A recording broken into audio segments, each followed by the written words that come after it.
So stop in the chat box and say hello, and listen in wonder to the Craig and Tizz Show.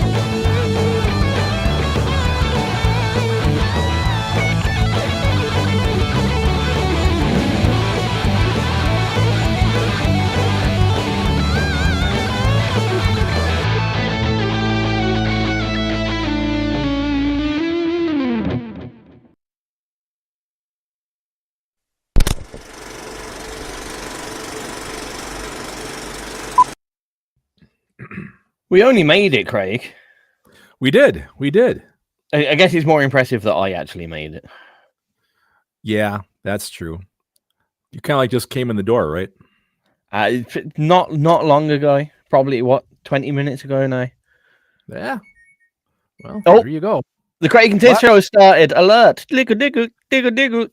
Nah, it's just my wifey. Oh, it's just your wife. It's just the wifey. Brush your hair, Craig. You're on TV, for fuck's sake. Was it that? Brush what hair you have, you old geek.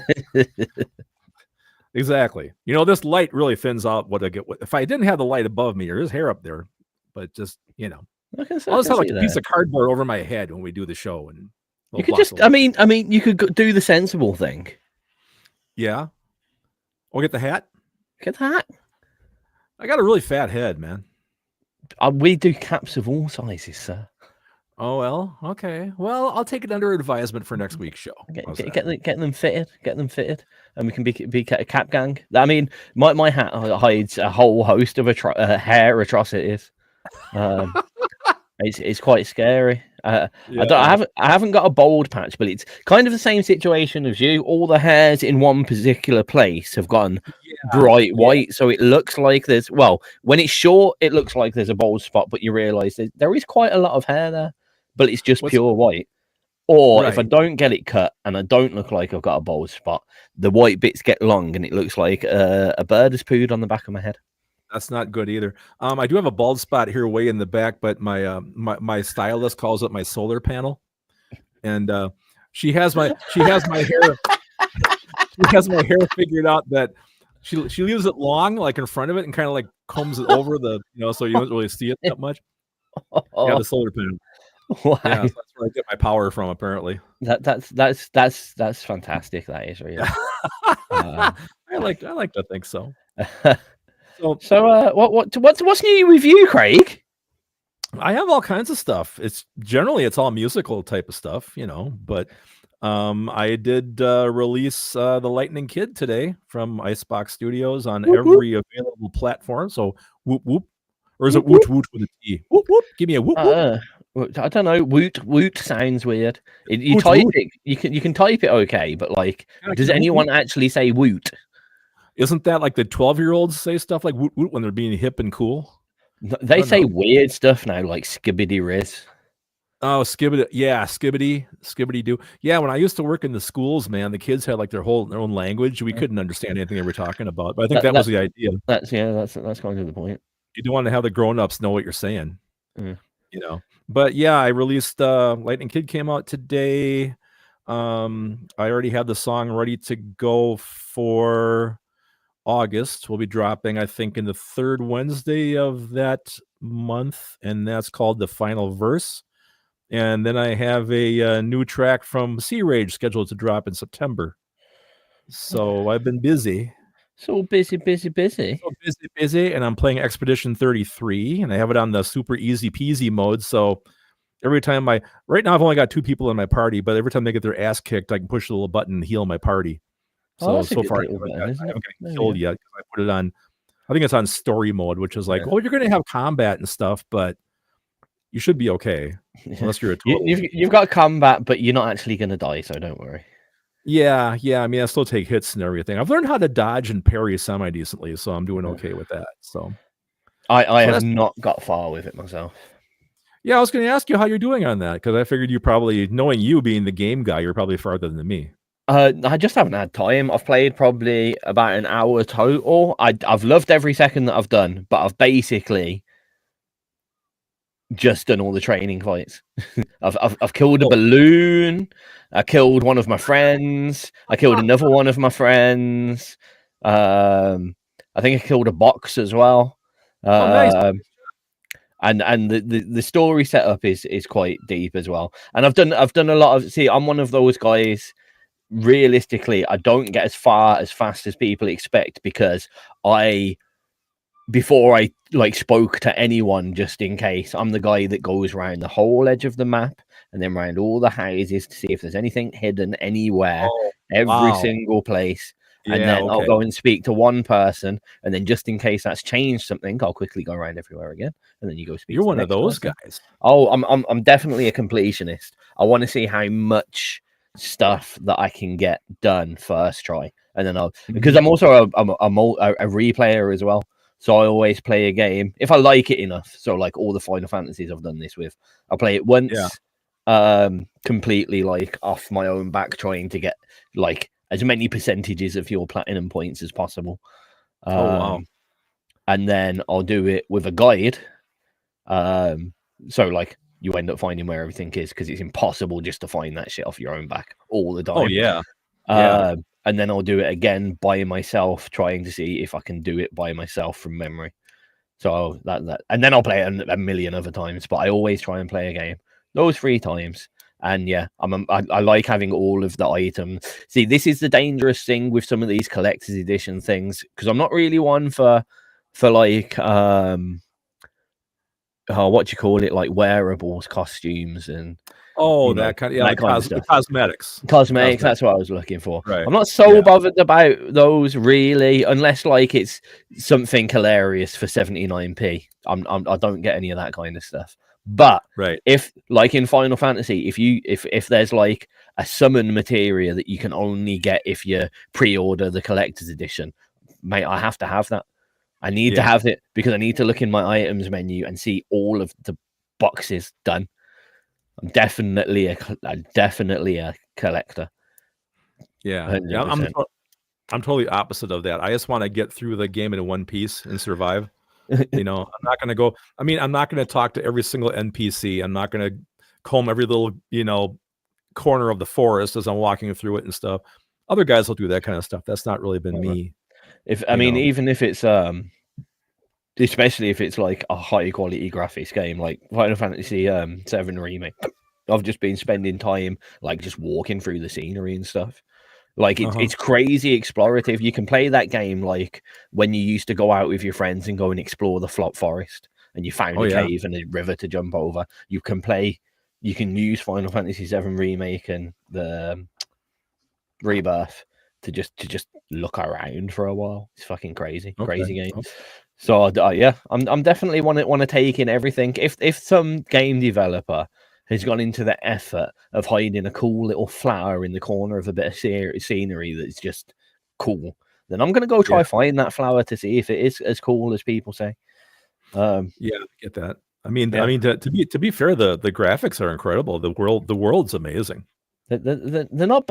It was not what I was expecting. It's a little bit soft focusy at points, but I have enjoyed it. The one thing that I haven't quite got is the they obviously spent a little bit less effort lip syncing the English version to the original cast. But it is decent. I haven't played enough of it yet, really, to get my grips around it. Of the characters, the early characters have set themselves in the scene, and I've just got down to like where the harbor is at the bottom, trying not to give too much away to people that want to play it. Okay, so you really haven't got like into the actual story itself yet, like what happens in the harbor. I know about the painted lady or whatever they call her. Right, the paintress. The paintress, that's what I was on about. Yeah. So I know about her, and she's changed the number from 34 to 33. 33. And let's try not give too much away, but the certain person has disappeared into nothingness. Was that not sad though? I mean, my God, this is a melancholy thing. Oh yeah, it was incredibly. It's very emotional straight off the bat. Yeah.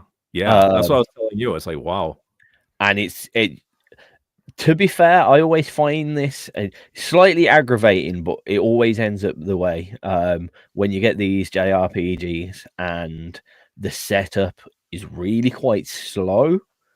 The initial setup, it takes you, it's dragged out a little bit, and there's like scenes and stuff. And I was talking to all the NPCs as well, so there's like a lot of stuff. To be fair, Craig, you missed so much stuff. All of those NPCs, pretty much all the way down, give you items.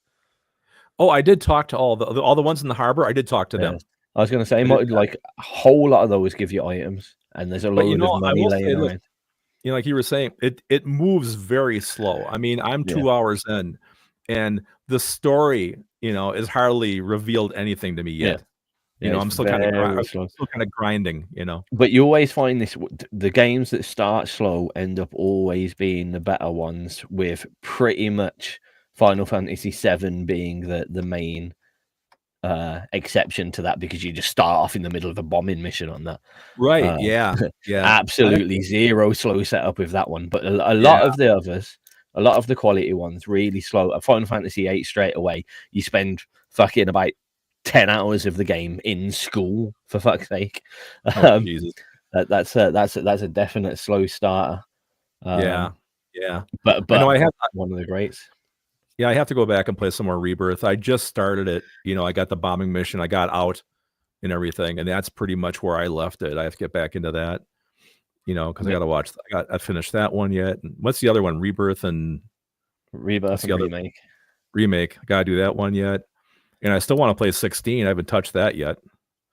16 is exquisite. You'd probably like that one because it is all story driven, very little. There's not much to do in it. It's not the hardest game in the world.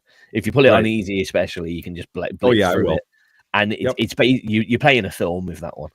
That is what that is. I've seen a lot of early starters be able to get through like the whole main plot in like 10 hours. Oh gosh. So it's something that you can blitz off quickly, get through the main story, and then if you enjoy that enough, you can go back, and there is so much other stuff to do. I think that the top end for average gamer, I think they said there was like 80 to 90 hours of gameplay in that one. Okay. So yeah, decent. It is decent. Cool. Should we play a piece of music? Yeah, let's do that. Would you like to hear this week's artists? I would. Should we tell everyone? You tell everyone. Tell everyone. Certainly. We have Title End, not Title. Title End, Alpine Skies. Some guy named Craig Allen Hecht. Surviving December, the Foo-Foos, Saturn, and the Dreadful Tides are our artists this week. That sounds like an exciting selection. And of course, we have to play Band Shirt of the Week, which is, in this case, it's not just an instruction for people to give me head. It's to give me head noise. Oh, head noise. So we're going to have some head noise. Really good. Head noise. All right. Well, you got to have the shirt of the week. I gave that away straight away this week. I must be. You kind of jumped right in, man. Yeah, definitely. There was no suspense this time. I have had a week, Mr. Craig, a whole week. You wouldn't believe. There's been some excitement this week. Lots of negative excitement. That's not the kind of thing we want to hear, though, sir. Right. What's first on the list first? The first track would be By Design by Title End. Ooh, those two buys there and it hurt my brain. Sorry. Okay. Sorry.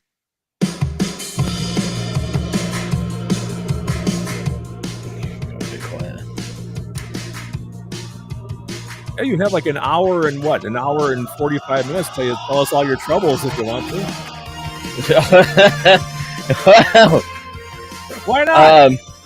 No, I'm gonna. If you're wondering why, like I am sitting on the edge of my seat, super stiff and upright, I was actually in a car crash Monday night. Oh, come on! Really? Oh, for God's sake! My luck is exquisite, isn't it? It wasn't horrific, obviously. No cuts or nothing. Basically, poor bit of council planning. So there was a car park. I got in a taxi. Car park exit was right next to a road exit. Yeah. We've gone to go right, they've gone to go left, and they've T-boned us in the side about 15 miles an hour or whatever. Yeah, it could be worse. Yeah, I was on the other side of the car, so Yeah. I was fine. The driver was a big cut up, to be fair, but the whiplash. Oh my god, my neck is killing me. Bonkers. Yeah. So yeah, few sleepless nights. The worst part of that, I got T-boned like about 2 blocks away from my house, and the hardest part was the next morning I couldn't raise my arms to put a shirt on because I was so stiff on the back and everything. That part's bad. Yeah, and see the thing is, my initial thought was, fuck it, I'm not going to work. And then I thought, literally the best thing for me to do is move around all day and not sit down. Yeah, you don't want to have that get stiffened up on you. No. It was bad enough getting out of bed this morning. I had to do that thing where you get all of your body out apart from your head, and then you have to slide your head off the bed to get it straight. I've done that. Done that a million times. Hate it. I get whiplash ridiculously easy though. I remember like kids would push me in the back, like when I was in school or whatever, for playing TIG or what do you guys call it over there? Oh, tag. Oh, just tag. Okay. Yeah. Hide and seek or whatever. I wouldn't say not go or run there. That's where my head's at. Fucking seriously. Yeah.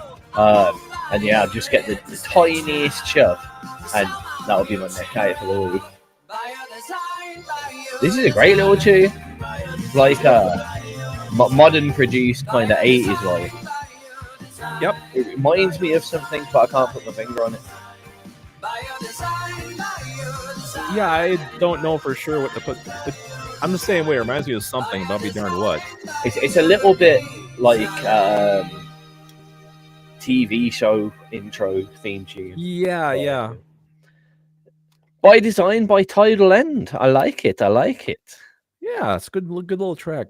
Very catchy. Yeah, it was. Yeah. It kind of has a bit of like a 80s synth pop thing almost for me or something. Yeah, definitely. I enjoyed that quite a lot. Yeah. Good first pick, Craig. Thank you, sir. Good first pick. I can't speak. I can barely keep my eyes open. It's going to be a fun hour, 40 minutes. There's going to be 6 more to come, so we're in good. We're starting off hard, you know. I know. If anyone is out there on the various social networks that we're on, feel free to join us at xrpradio.co.uk/chat in the chat. And we have no plan. We have no idea what's going on, to be honest. We're waiting for you guys to come and tell us that you're here, and then we'll probably play your music, and at least then, 2.5 to 7 minutes in some cases of our show will be filled with something of use. We probably have you got a show and tell item? I do. You do? I don't, but I do. I've got thousands, nothing planned. Okay, we can do that as well. Yes, we have that. And then do what's for dinner. Well, geek time. I mean, we kind of already did a bit of geek time. We can turn the whole thing into geek time very easily. That's the thing. If no one shows up to start talking about music, we'll start talking about gaming or anime or comics this is tangent alert. Wait, I'm not quick enough. Tangent alert.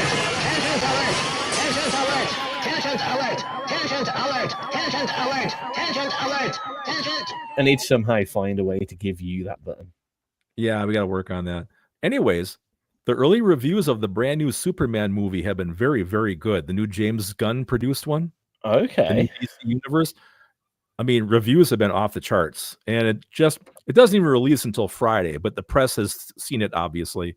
And they're saying best DC movie in years, best Superman movie in years.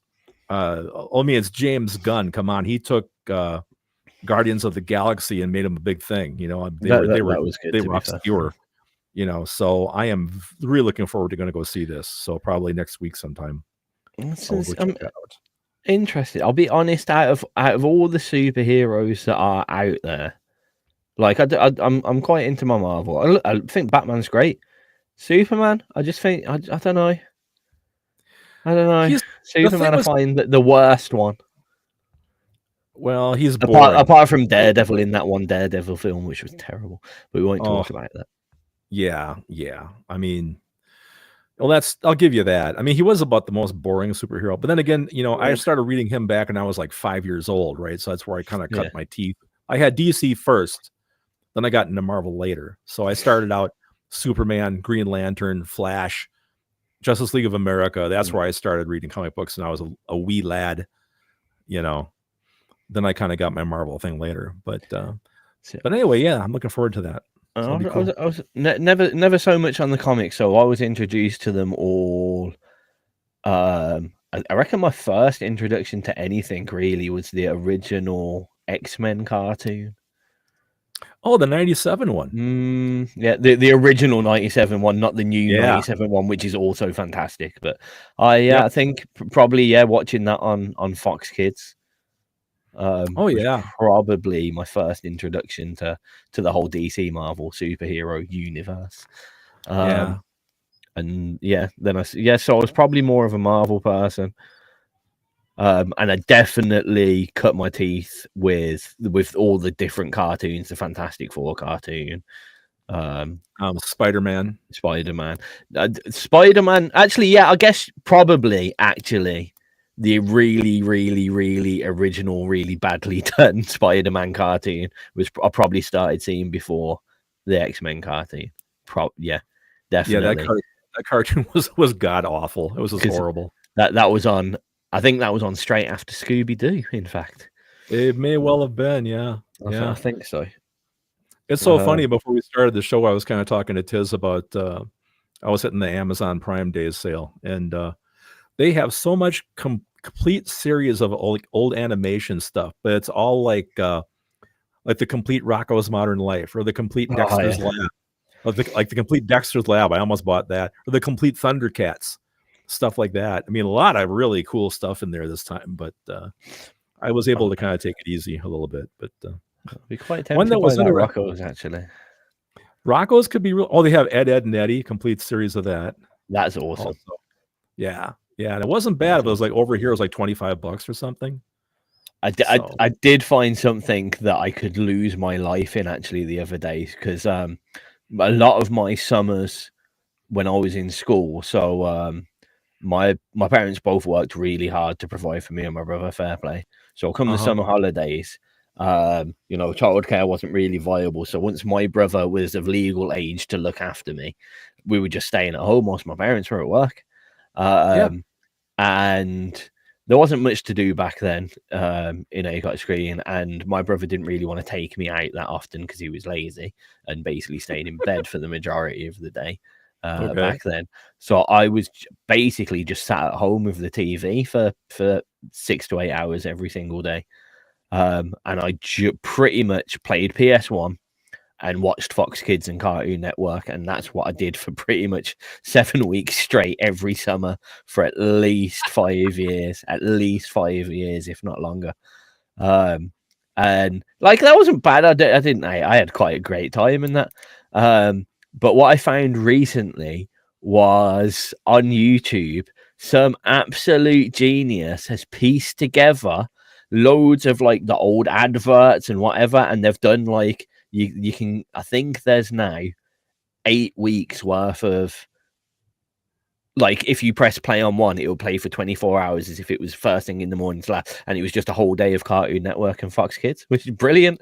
I went to watch one and it took me right back. They've got all that old adverts in between all the shows and all the old introductions, like the original Cartoon Network introductions to each of the shows, and that it's literally done. Like, I don't know if it's actual, like, as close to the schedule and that, but they've got all the timing bits in between, and it's absolutely brilliant. And I could lose my life sitting down watching that. The one of the days they've got was back when and it pissed me off actually, back when Princess Diana dies. This sounds worse than it is, but as a 6-7-year-old child, right, I didn't have a fucking clue who Princess Diana was, and didn't give a shit at all.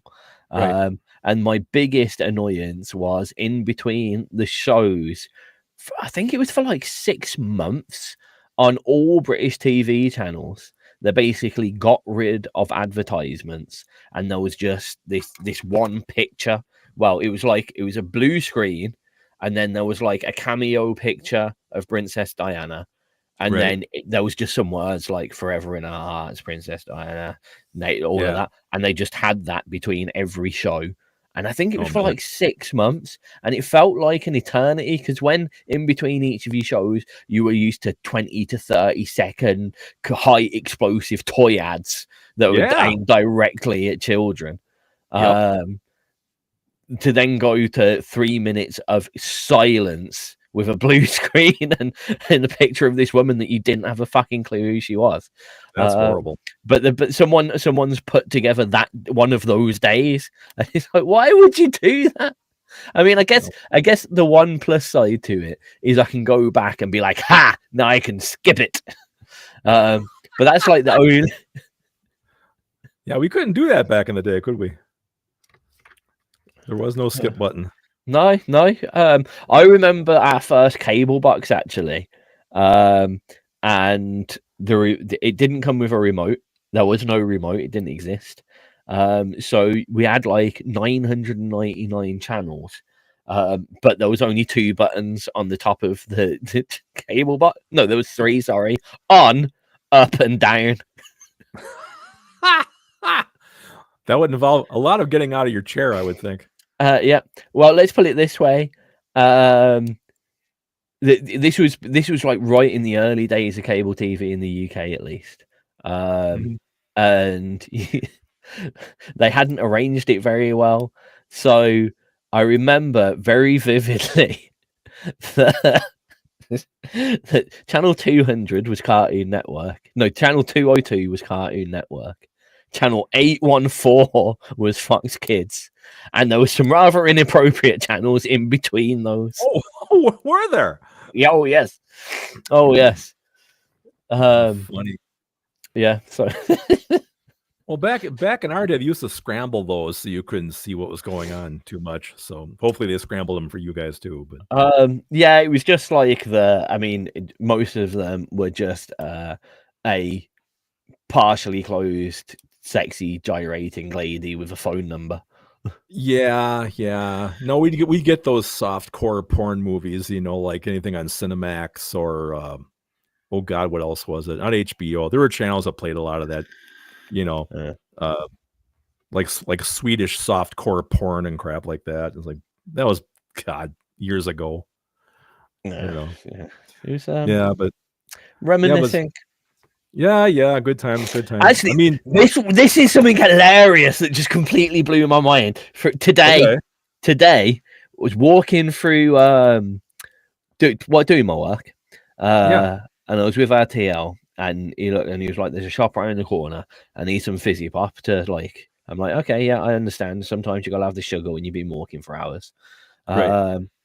Walk into this shop, and all I hear, very, very faintly, is what is blatantly an episode of Stingray, and I'm like, "What the fuck, Stingray?"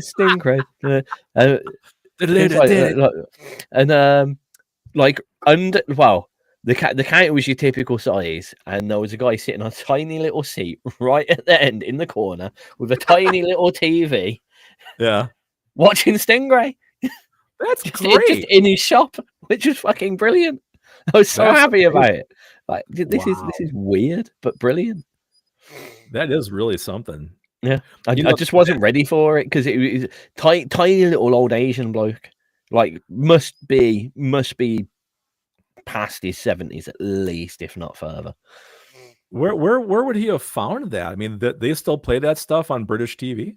Or English TV? Yeah. Oh, do they? All of that stuff was not super often, but like they'll definitely bring out the certain episodes like for Christmas and Easter and that. Oh, kind of okay. Stuff. It ends up being filler TV in the holidays and stuff.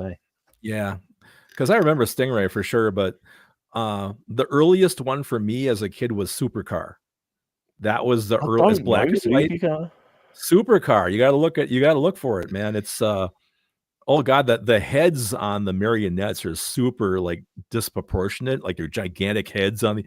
I think that was like 66, I want to say, but that was like one of the very first Gary Anderson series. I think was Supercar, and then after that was Fireball XL5, and then from that you got Thunderbirds, and I think you got Stingray. Was how it went. Then Joe 90 came after that, I think. Where was Captain Scarlet? Because that was my favorite, Captain Scarlet. I think this is the voice of the Mysterons. Yeah, I think he came right before Joe 90.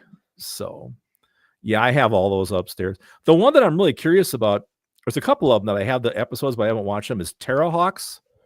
Okay. And what's the other one? Oh, that British thing, Starfleet. I got a box set of that too. Starfleet. Why do I know Starfleet, but I can't picture Starfleet?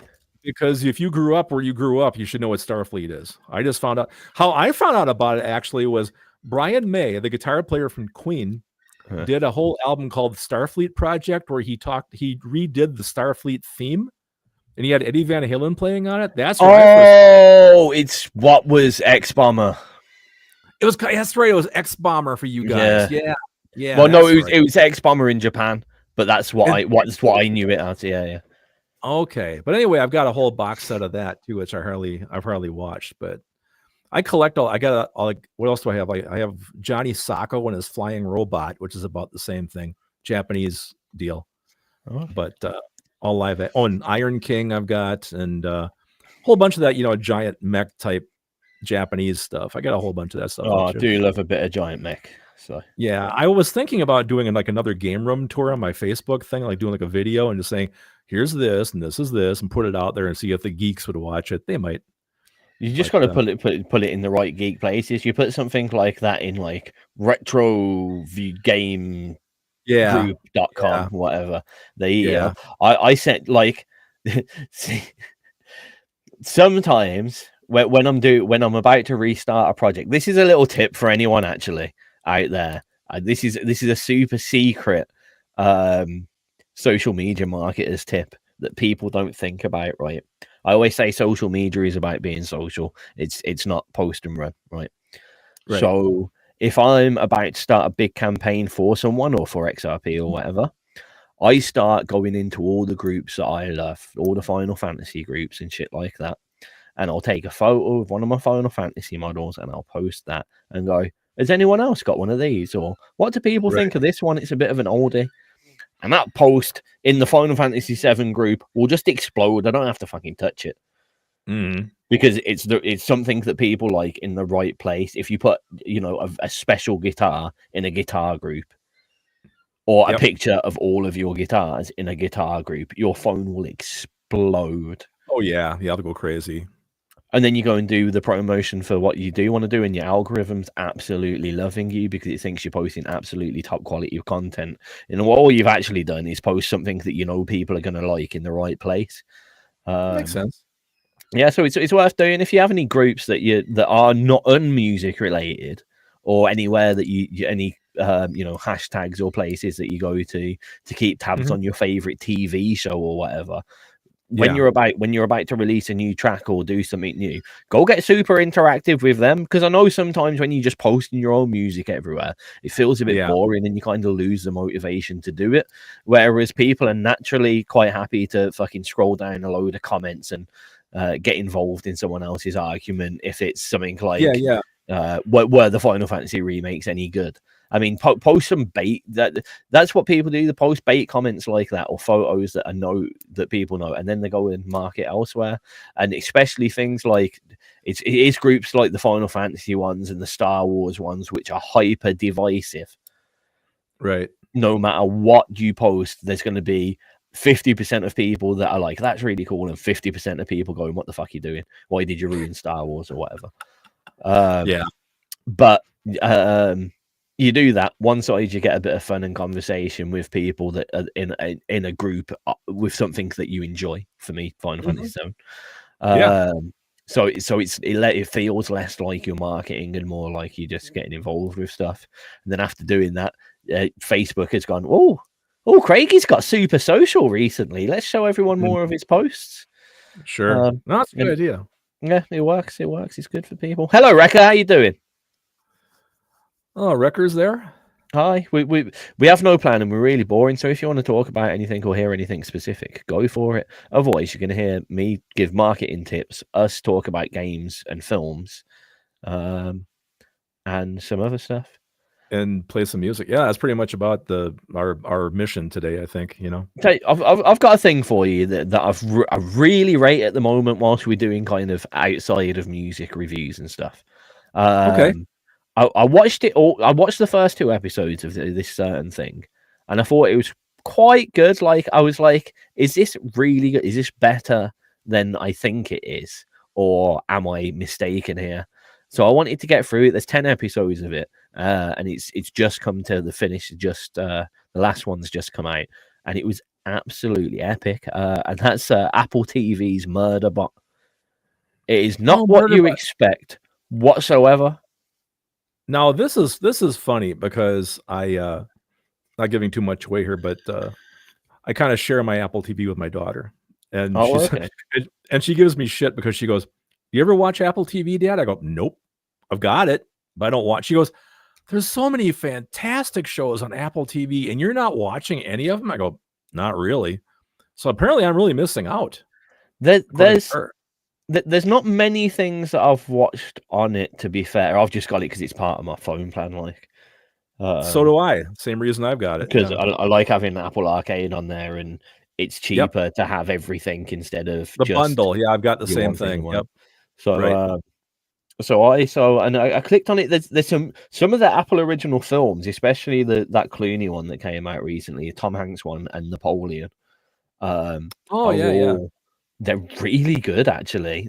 What I've enjoyed that Apple have done is they're not trying to chase like super high budget graphic-y films, but what they have done is delivered some absolutely fantastic kind of storytelling and scripting, which has been really good. So like, Napoleon was fantastic. That was a really good film. Wolves is really, really good film. And I was surprised by them.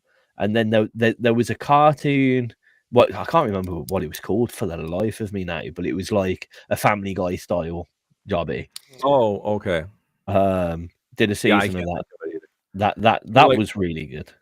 Yeah. But this Murderbot was like, I would quite happily put it up there in quality with Andor. Oh wow! Coming from you, that's a pretty big endorsement. Yeah. There's a few. It's more on the comedy side. It's hilarious. It's very witty, very funny, very loads of dry ass humor, like really dry humor. But also, a couple of like really kind of throat choking points. And I rate that. Wrecker just said he's just finished watching The Long Way Home on Apple TV with you and Charlie taking 2 old bikes around to Europe. That sounds interesting, actually. I'm definitely. I'm interested to see. I know my mum and dad are just about to move to Spain. It looks like finally. Okay. And so I'm quite interested in. Obviously, having a place that I can then go to in Spain without spending a fortune on hotels suddenly opens up a really big continent. And if you clock them well, like it's I'm lucky enough to be moderately free with my I can take a week off work, kind of a bit more on the fly, and you can get like tickets over there for like £30 returns if you look out for all the cheap last minute flights and stuff. That's nice. So, I'm really quite interested in like places to visit that aren't the obvious places as well. I'm not really a Malaga party spot kind of guy. Yeah, I get that. I'm a nice walk up a hill kind of guy, and not too steep a hill either. Same. Yeah, I mean, this sounds interesting what Wrecker's talking about. I am a big travel documentary person, especially like really fantastic scenery and stuff. I love that type of thing. I'll watch that for hours. So I'll have to check this out.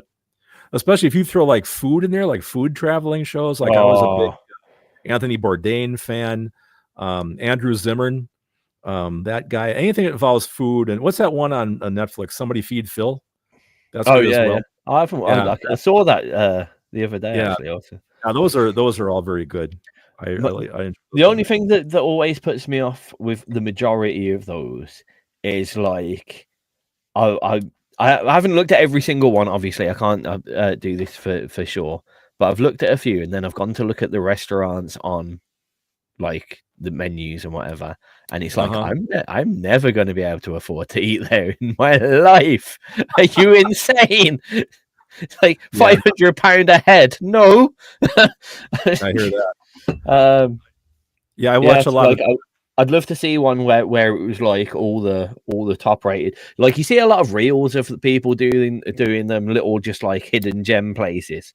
I'd love to see a travel and food documentary that was more that instead of like, and this is the best restaurant in the whole of Spain. It's only £500 to step in the door. Yeah.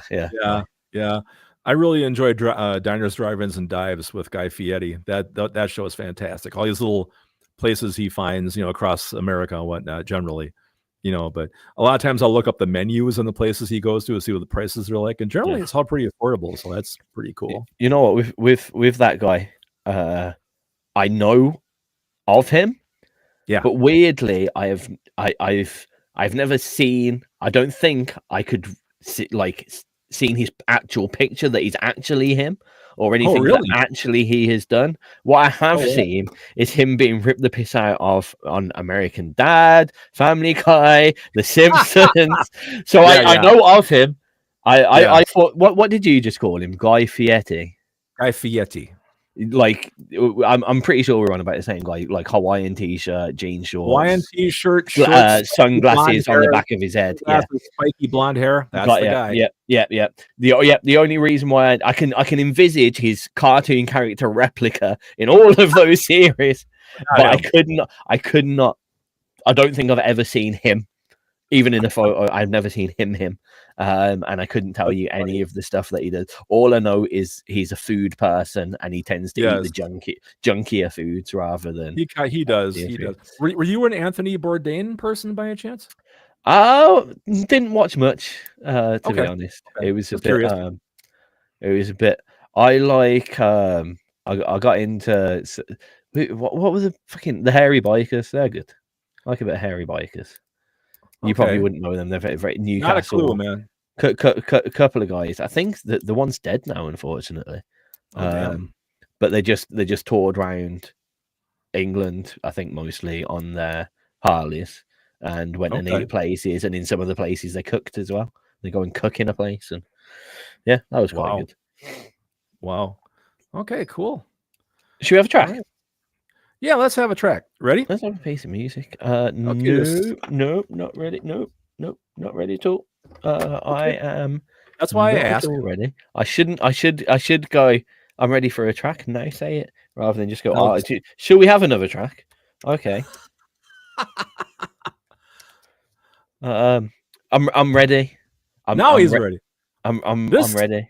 This track is called "By Your Side" and it's by Alpine Skies. Seamless hosting. Damn right, man. Into this dark, I love this guitar thing at the start. I keep falling by the way. Many times I've fallen, many times I've tried, many times I'll be the one who's waiting. And then it starts and grows inside. Some can't separate. You taking ibuprofen or something? Try not to because the next week. Take a hot shower, be the best thing for you.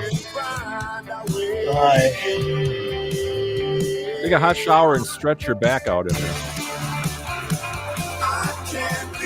Yeah. I just need to make sure I know. I've just been sitting there with my neck stiff. Yeah, keep moving. Like you always tell me with my knees, keep everything moving.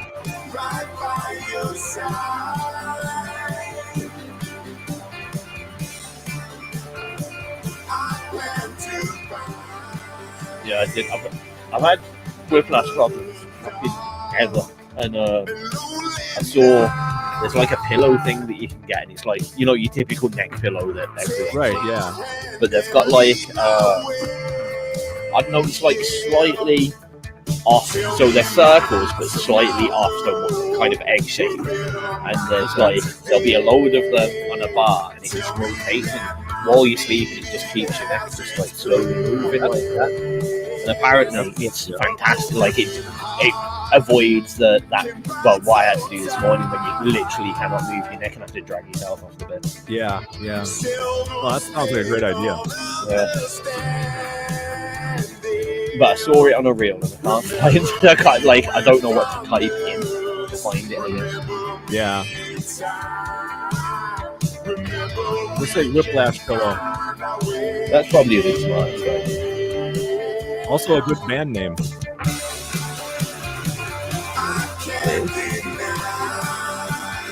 Johnny, October from Icebox Studio.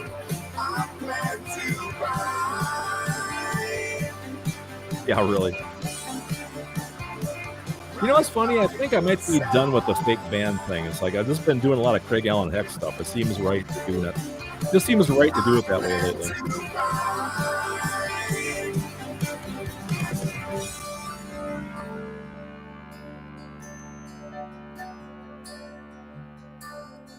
Well, this is cool.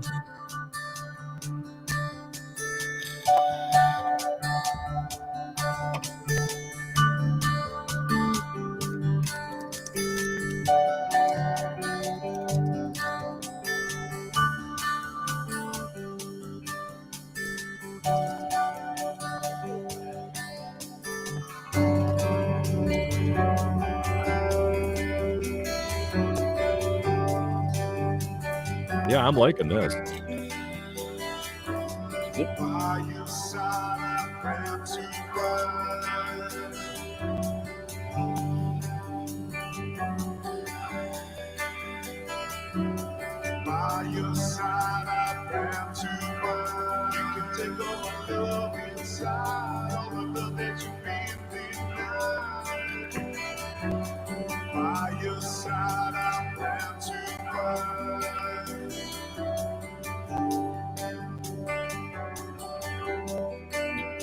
Good, because you're going to listen to it again.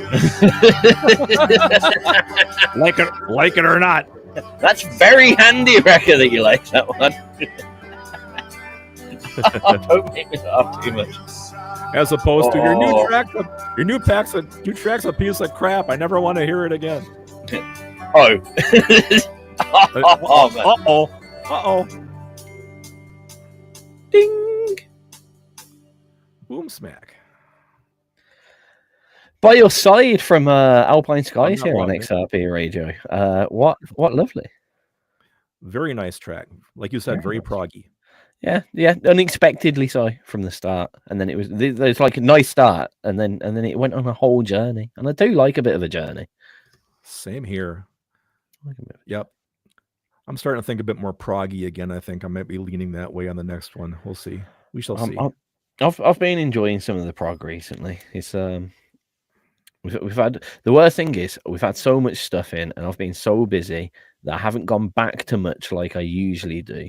And I know we've had some great prog in recently. Couldn't tell you any of the band names off the top of my head. Mm-hmm. Which sucks. I wish I had more time. Don't we all? More time. I miss doing like the secondary tag show a week, because we did sub Saturday, and then like all the good stuff would flow over to the next show.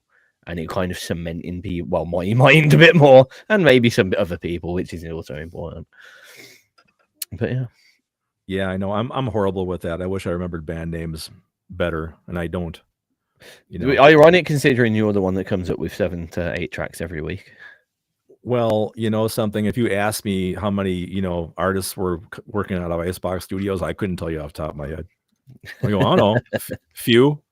Whatever I come up with.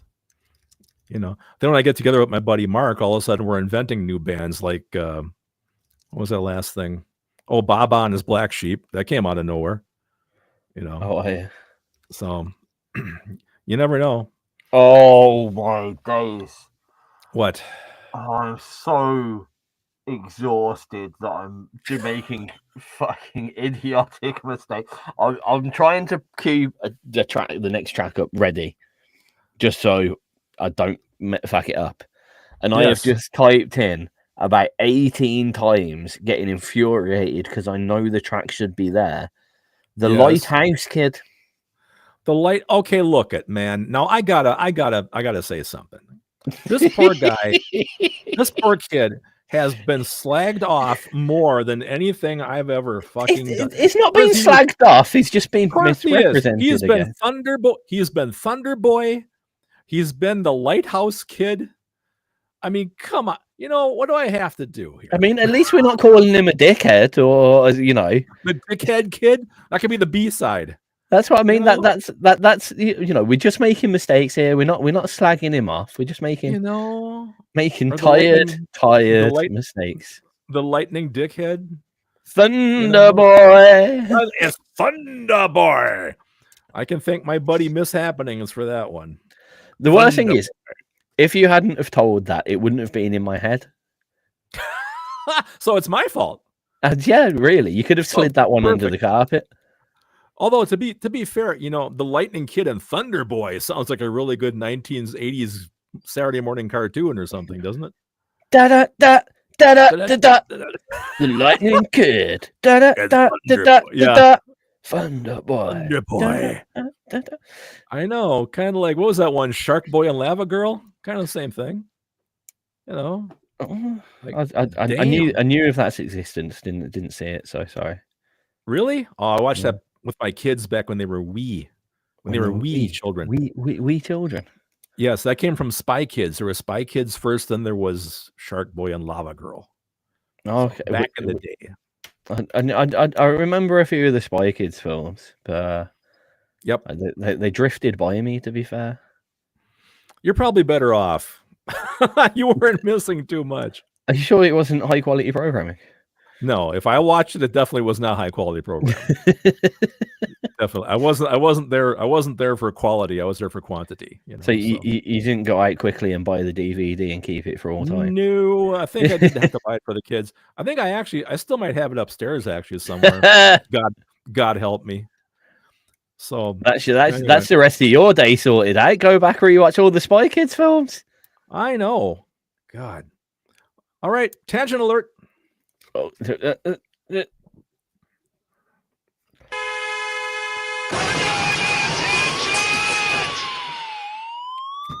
I need to cut off the little bit of silence at the start of those. Yeah, I know. You should probably trim that. How about that Ozzy Osbourne? You know, I ended up watching that playback of that Sabbath thing, and I gotta admit, man, for 77 and Parkinson's disease and whatnot, he hung on pretty well. I don't know if you watched any of it, but so I've caught a few clips, and don't get me wrong, fair play. I'll give him that. Agreed. And obviously, is Brummie born and bred just like me, so yep. It's good to support, you know, shout out to my hometown, home city, you know, happy days. Yep. The comments and stuff that came out of it, I can't remember if it was you who I was talking to, but one of the biggest worries was all of the bands from the day were playing one of his tracks. That's right. Doing the cover. And a lot of people like, if everyone plays a cover, then they'll have all played everything that's going to be in the set later, because everyone's going to want to choose like the biggest tracks, obviously. And then when they end up going to, when, you know, Black Sabbath and Ozzy end up playing themselves, because they're now old and decrepit, everyone's going to have preferred, like, it's going to sound worse than the covers that were done earlier on, kind of thing. And some of the covers, which I have heard, were fucking astonishingly good. They were brilliant. I'm not a big Sabbath or Ozzy fan, but I liked the way that a lot of the other bands took to the stage and how they did the covers and stuff. That was all very not to my taste, but interesting, well done, great put together, great comps. You know, I can appreciate it definitely. but like, and so that there was that side where everyone was like, "Oh, we already heard this one," which I just thought was hilarious. And then the other side being like, "Well, Sabbath were only on for half an hour, and Ozzy was only on for half an hour," and I'm like, "Yeah, right." Firstly, that means Ozzy Osbourne as a 70-whatever-year-old bloke has been on stage for an hour, a whole hour. I mean, like, average set, really kind of 45 minutes. Most people, if you know, quite obvious thing to do in the bars these days is your 45-minute split set. So you do 45 minutes and split, and then you do a second 45-minute set, that kind of stuff. So for him to have done an hour, fair fucking play. Did look like he was about to fall over a good few times, but he really did, man. He did not look well, but the sound that came out of his mouth was impressive. I would slightly debate whether there may have been some backstage assistance from a potential impression artist, but I will keep that one to myself because I can't prove it. Yeah, it's funny. I was looking for that actually. Me being Mr. Oh, you got a backing track, I really didn't hear much kind of audio chicanery going on that I could really make out. I mean, to be fair, Sabbath did pick the 4 songs that they could not have fucked up. Yeah. I mean, they couldn't have fucked up Iron Man or Paranoid, or you just can't. Those riffs are so solid, you can't screw that stuff up. Yeah. No, I'd agree. Yeah. What my thought was the most likely thing, which has been done with quite a few older artists that are doing a last thing, is they'll literally have physically an impressionist or like what do you call it, a tribute artist kind of thing behind stage singing along, as it were. Well, hell, I've seen gigs where the sound man was at the soundboard with the microphone singing along with the guy. Yeah, I've seen that done too. Yeah, So, but I mean, fair play. He did it, which was the thing. And he got through it, and it was good. Again, not my specific taste, but all in all, a cool thing to have happened. Less excited about the £350 tickets to have gone there, and the fact that they were charging £25 for the stream, which I thought was a bit excessive as well. I mean, that's the unfortunate thing. It did come across quite strongly. This was the other. I got there in the end. The other controversy was it did look like an end of life cash grab. That's like, this is the last chance that we can make a stupid amount of money. But they could have sold tickets cheaper at the end. But the thing is, and like a lot of people don't know this, none of the bands profited off of this. No one. All that money went straight to local charities right around where Ozzy lives. 200 million pounds was donated to all the local charities right around that, like Birmingham and all that type of stuff. That's where that money went. The bands didn't take a penny. Nobody did. As a matter of fact, Sharon Osbourne said she had to kick one band off of the bill, and she's not saying who, because they wanted to get paid for it. Okay. So she booted somebody, and she's still not saying who it was. But everybody worked, for free. At least that's everything I'm reading. So I could be wrong, but go back and look at the press, but that's what they were saying last night. A lot of times you look at these things and it's like yes and no. So like anything that was profited from the event was donated, but like the sound guy still got paid his normal rate. The stage hire. Yeah, I don't know about that. So we shall fair play to everyone if they did. I tend to take things like that with a pinch of salt because the amount of bands, unfortunately, a lot of people just jump on charity bandwagons, and it aggravates me. Let's do a charity event because it'll be good for our exposure, not for independent bands. In my personal opinion, shouldn't really be doing charity events because you're small. You're not going to pull the crowd that you want to be given to a charity event. Yep. Sorry. If I went to play a charity event, it would benefit me more than it would the charity, and that's why I wouldn't go and do it. And you see that quite a lot of bands, and you're thinking, you're doing this, why now, really? Like, surely it's going to cost more for the items. And then you see a lot of bands as well that will do it because it is a payday for everyone. Like, yes, they'll have raised a lot of money for charity, but their mate Tim, who does the sound, and Jeff, who's got all the staging, and Big Gary's on the doors, all get paid. Right. That kind of stuff. So they end up making out of it, even if they haven't got played. Right. Swings and roundabouts kind of thing. Yep. I don't know. I hate to be so cynical on charity events. Like, some of them are fantastic. I'll always rate stuff like in the UK, there's like Red Nose Day, where a load of comics get together and do like a TV marathon kind of jobby. And it's done very well, but it's always like the biggest names in British comedy. It's never some unknown people, because people are going to tune in and watch because it's them. Again, I would never be able to do Red Nose Day, and I wouldn't want to do it because it would benefit me and my name more than it would. I mean, I kind of would like to do it for XRP and be like, XRP does Red Nose Day, but like, it's not right. That's why XRP's only ever done charitable events for itself, because at least we're fucking honest about it. Like, we need to cash ourselves, mate. I'm not gonna do it. It would be counterproductive for us to do a charity event for someone else and like make a few £100 when the same few £100 could go into our server cost, and we help fucking thousands of artists a year. Let's have a think about this. But yeah, I don't know. I know I have a weird. I'm the guy that hates Christmas, and your own music, commercials. So I know I'm not the right person to have an opinion on anything half the time. And someone gave me a radio station and then told me to have an opinion about everything that we said on it. So yeah, and now here we are. Yeah, here we are. You know what's really funny? Quite occasionally, when we're a bit short of or a bit late getting the topic, or we don't have one, Craig sits and it's before I get some messages, and he seems a little bit nervous, kind of, what are we going to talk about and whatever. We've got 65 minutes through this show, and we've barely took a breath. That's true, and we haven't gone through like the portions of the show, like show and tell, or what's for dinner, or the usual fan favorites.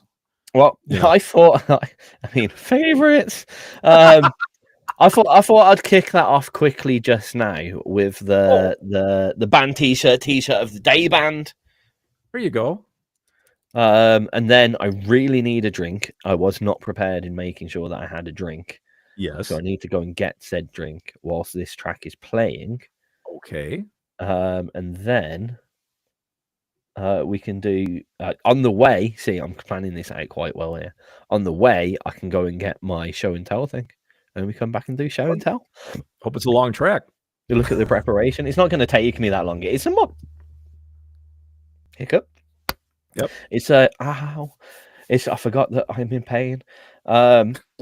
It's a moderately long track, but it shouldn't take me the length of the track. It should take me about 2 minutes to do all those things. You go. I'll hold on the fort.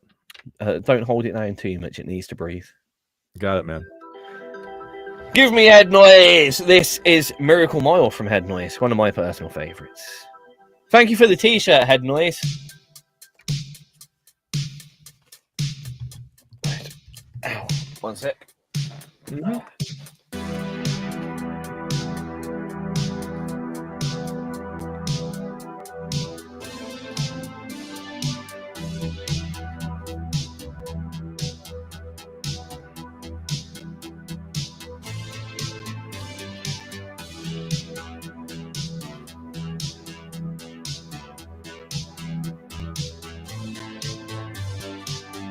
Near the demon core, beyond the neons, near the demon core.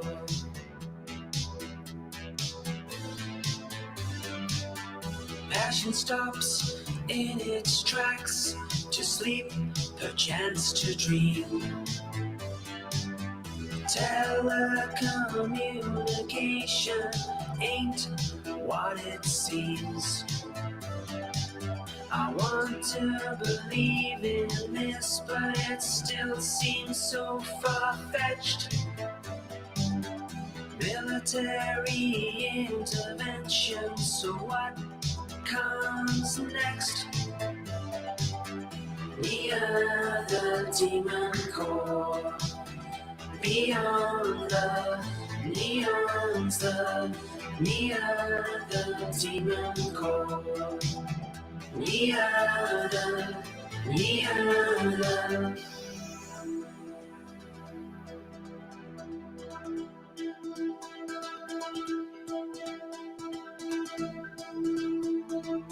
the invisible dance of smoke and fire.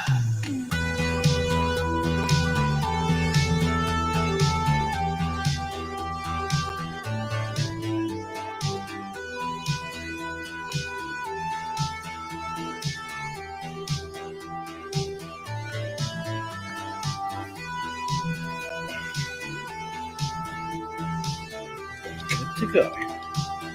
All right. Did you get a chance to eat anything? I ate earlier today, to be fair. Okay. I worry about you, you know. When ALC is not around, it's my job to take care of you. Oh, mate, the last thing that I'm going to do recently is die of starvation. I need to eat less. Good to know, I man. need to eat a lot less. Okay.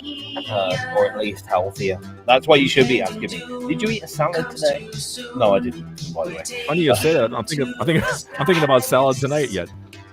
So that's cool. Oh, yeah. It's been fucking madness and doing the necking, standing in front of a cooker is not something. It's been like 2 weeks of just not wanting or being able to cook my own food and eat Right. shit.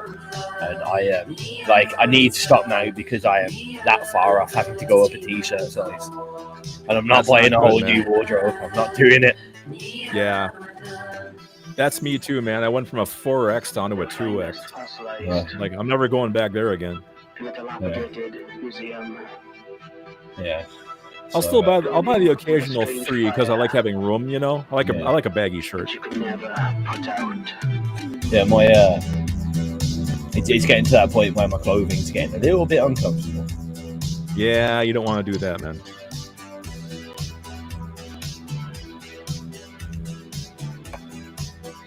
I'm trying to get back into walking, which makes sense to you because you walk every day, but we have a lake around by us, like a 1.5 mile walk. We'll probably do that tonight yet after dinner. So I have to get back into that whole routine.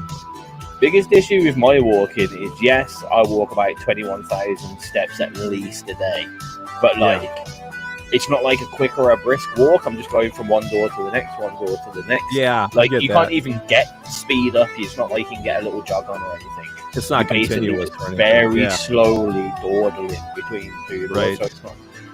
So yeah, okay, I'll probably burn more calories than the average person in the average job, but it's not like I'm doing fucking massive amounts more. Right.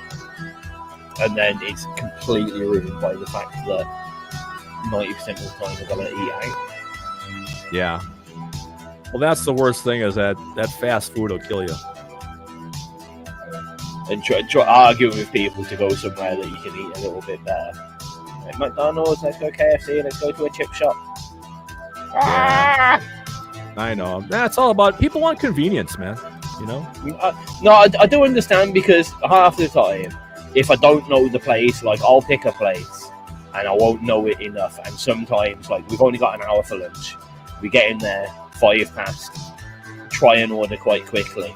Sometimes the food's coming at 22, and we need to be back at the area that we need to be at like 5 to. So we've got to slam down a whole plate of food in 15 minutes. Right, yeah. And that, don't get me wrong, that's less enjoyable. I mean, I'd rather slam down a plate of nice food in 15 minutes than have an hour to eat at McDonald's. But I know you want to enjoy it too.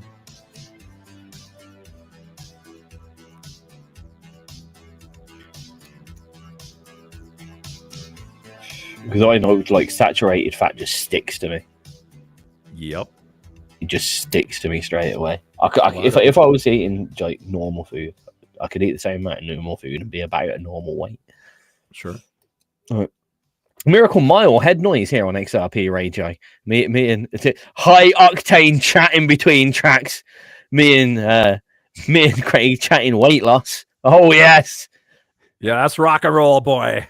Oh, only here on the Craig and Tizz Show can you hear such excitement. What have we got left? 47 minutes. And we got what? 1, 2, 3, 5 tracks yet.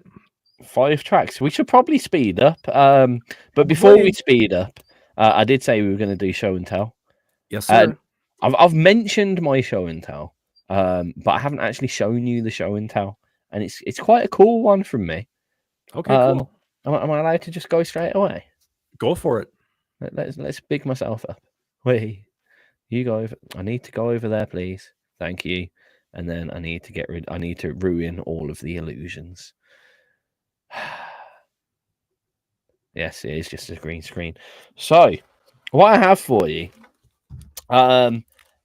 last summer, in fact, I was walking through my local kind of shopping mall, I guess you would call it.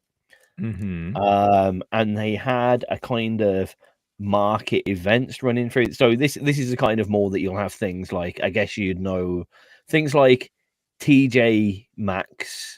Yeah, I got you. Few pound shops, a couple of clothes shops, your super drug store or whatever your cosmetic stores are over there. Right. You kind of, and then so it's kind of one long strip mall. It's just one very long corridor, and then down the middle they had a few of the little kind of market stores, little kiosks. But it was more markety. It was like a one-off thing, more markety.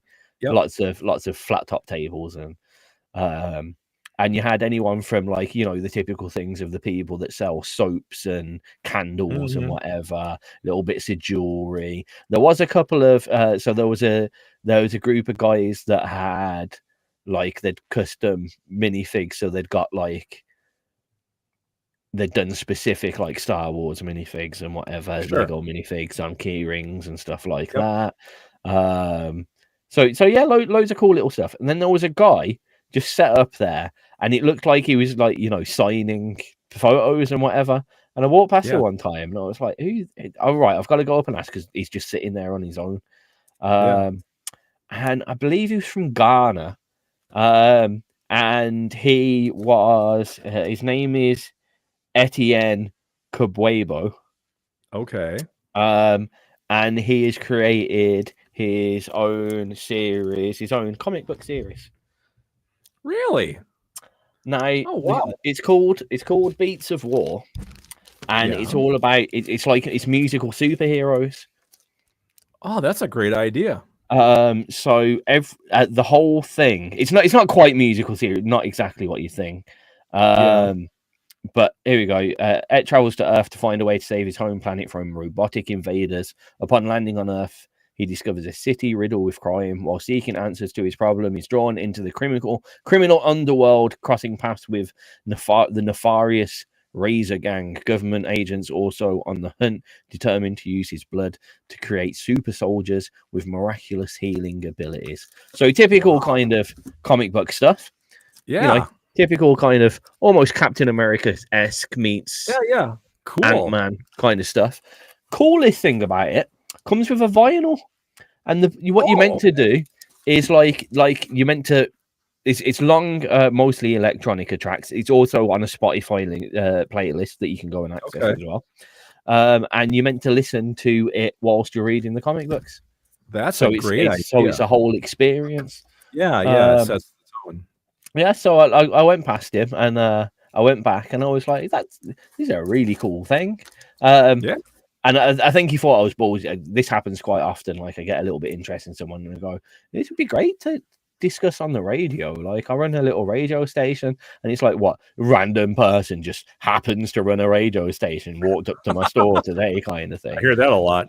And I was like, no, it's all really interesting. I like it. He's made his I meant to say he's made his own. That's his own publishing company that puts it out as well. That's really cool. A very DIY. Yeah. That's neat. I like the idea of that. He did one without the label, or with a different one. Sorry.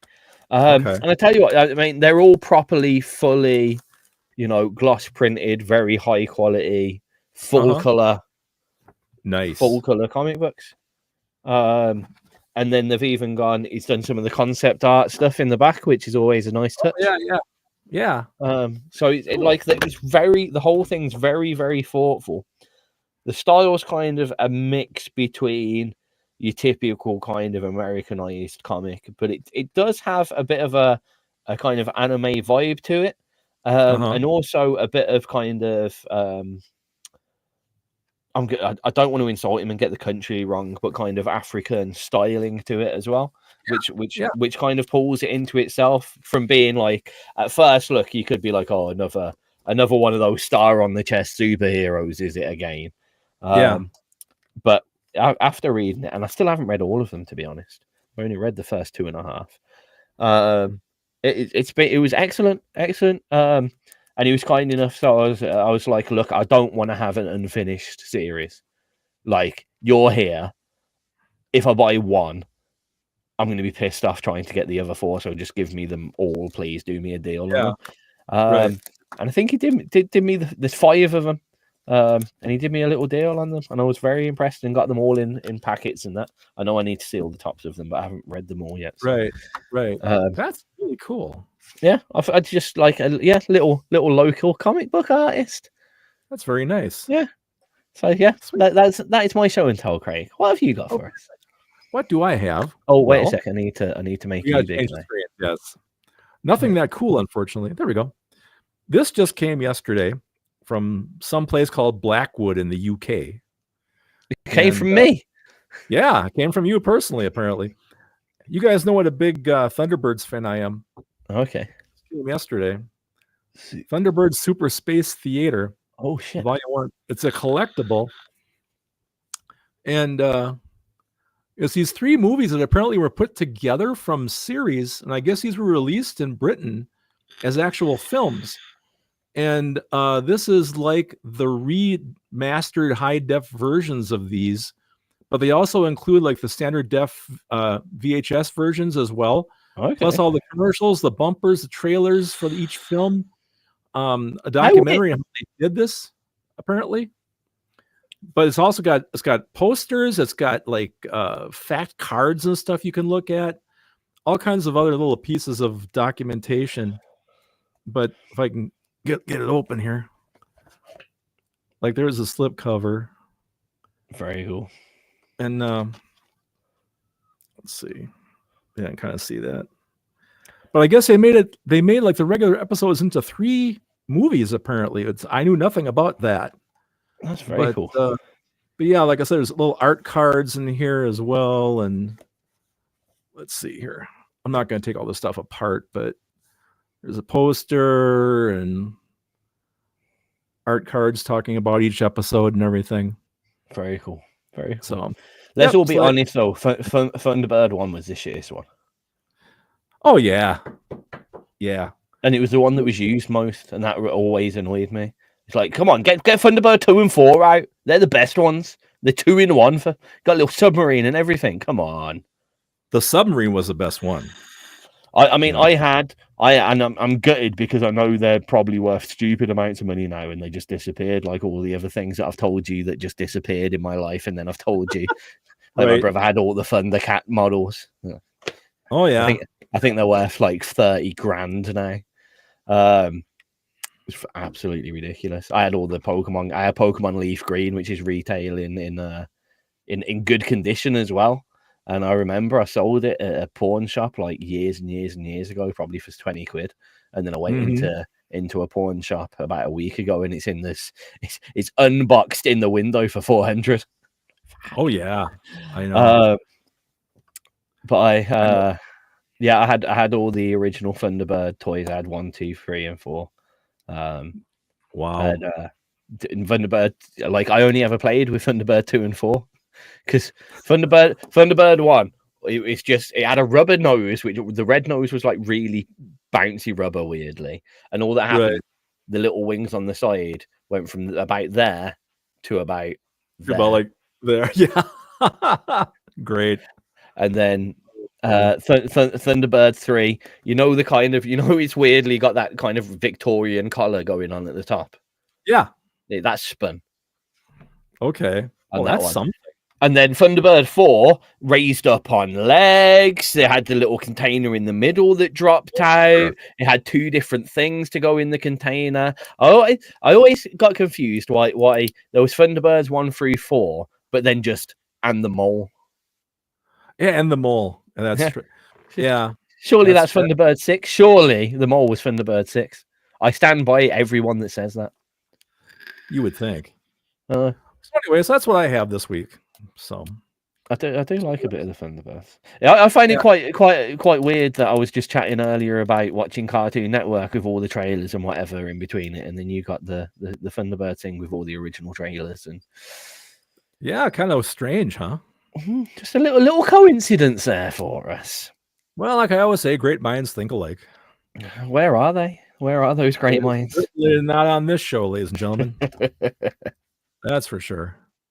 Okay, where are we at? We're 33 minutes left to go or something like that. We best play the next track of the show. We probably should do that. You should definitely introduce this one. Okay. Should I call it what everybody thinks it's called, or what it's actually called? Thunderboy! Boy. This is The Lightning Kid by Craig Allen Hecht.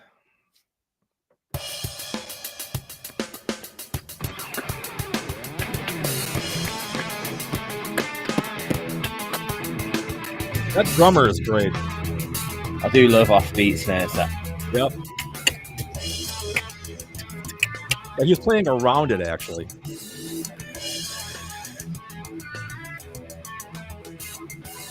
Midnight falls, the city still. Another scream cuts through the chill. Darkness reigns, but not for long. Our hero comes to right the wrongs.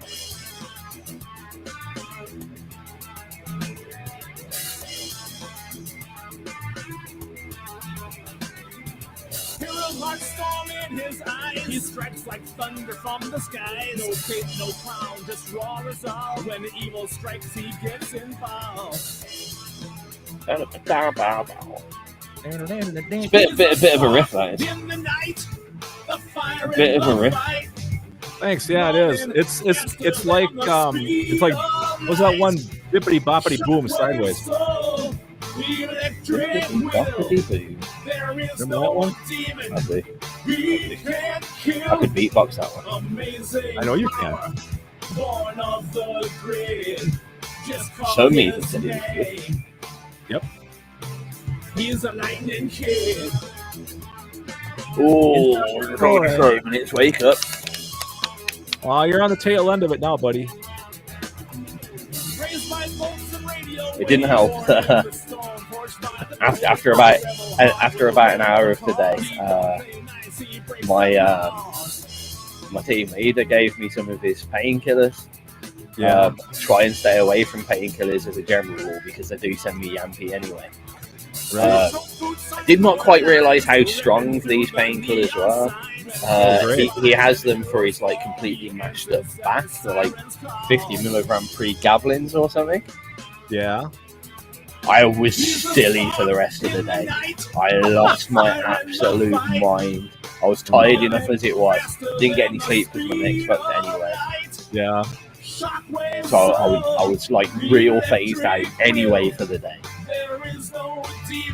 Didn't swallow a lot of milk today, huh? I didn't say too bad actually. Well, I was 1 liter under target, and then I'm complaining about it. Yeah. In fact, I did worse yesterday than I did today. So the irony. And you weren't stoned. Out of my mind. Send me easy, man. I can't. It's like, do you want me to bring you another strip tomorrow? It's like, mad. It's like, oh, I'll take a few of them before you go to bed. You'll have a great sleep. And I'm like, yeah, no, I won't wake up. You just won't wake up, yeah.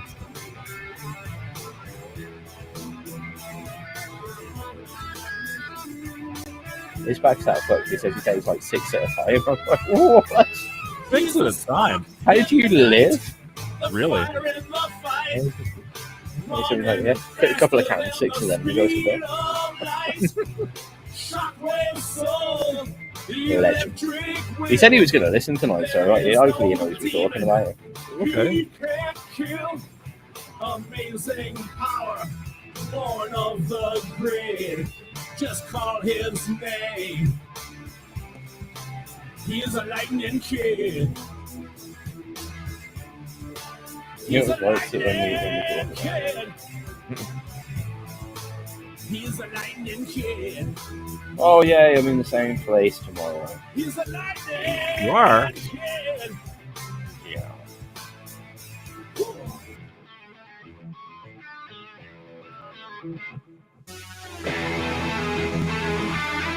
Gotta love a nice big detune synth.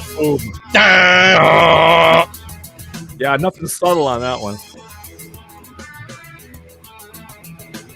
I love the ending of this song. I don't know where to go. We'll just jam.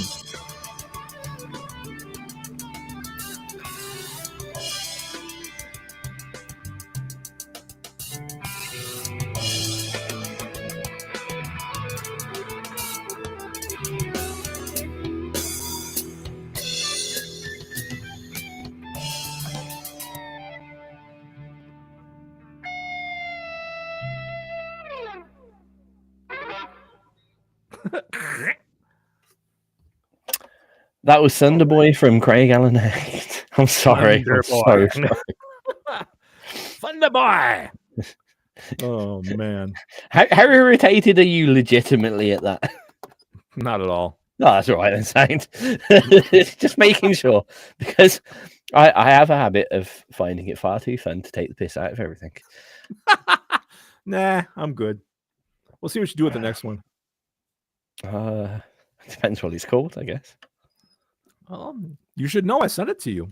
And yeah, mate, I've had a week, and you know my memory is as good as a dead goldfish's. Well, it's probably okay with because Alzheimer's. If you don't find it anyway, you'll just hear it next month. So that's okay. Yeah, but I just need to figure out what wrong name I'm going to call it in advance. Oh, let's see, what could you do with it? Not a lot, unfortunately. So, oh well. So we have a half an hour. It's definitely the bridal hearse. No, it's definitely the bridal hearse. Not the bridal hearse. It's not even funny. Come on, you can do better than that. Bridal hearse. Come on, that's great. It's not. Oh, come on. And why am I so big now? I feel like I'm overcompensating. There you go. Okay, thank you. There you go.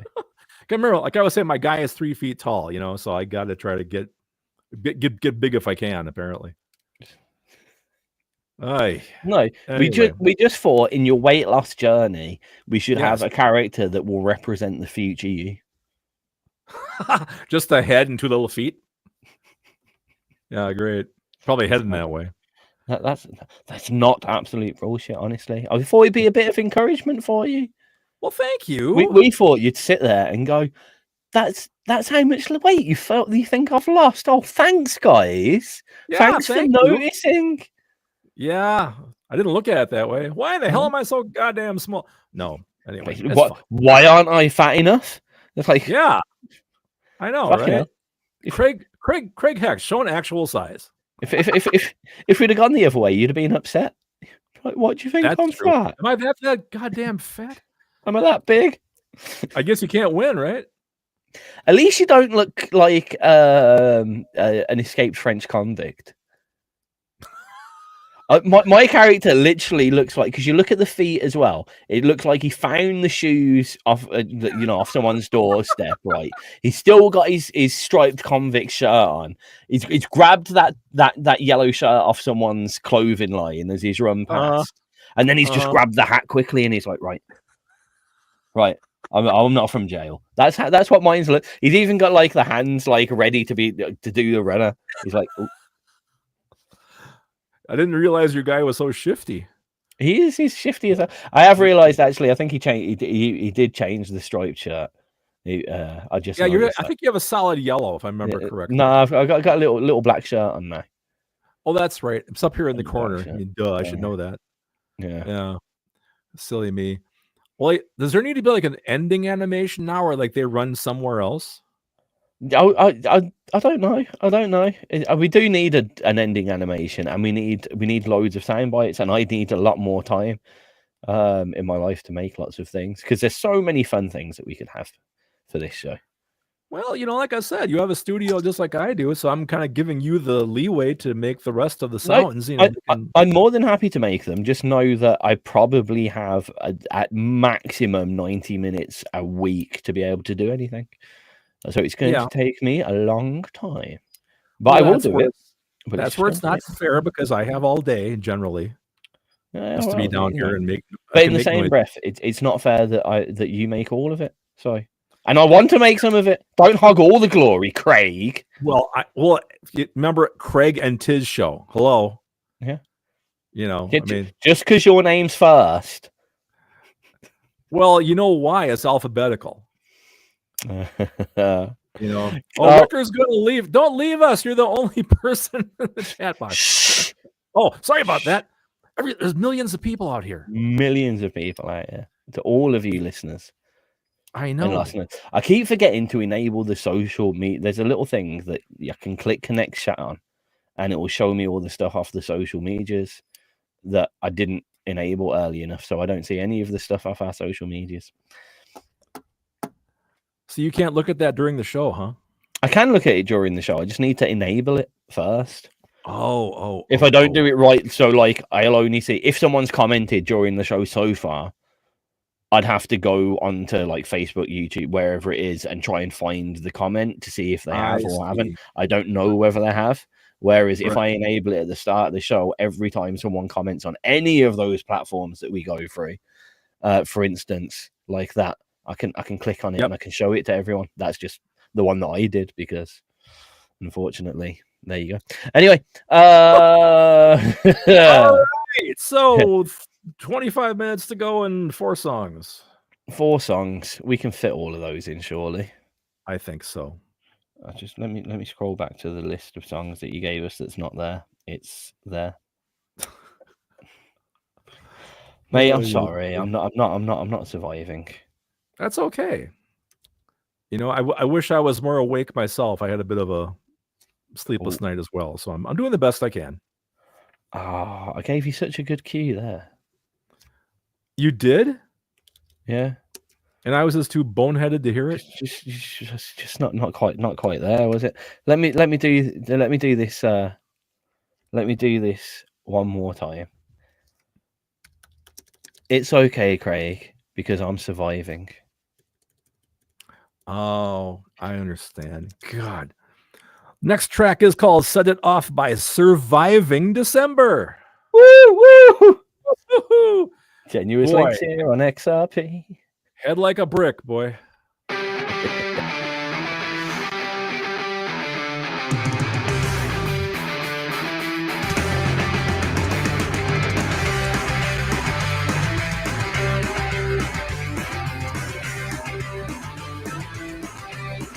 Do you think this band, just because of their name, do better at winter for Christmas?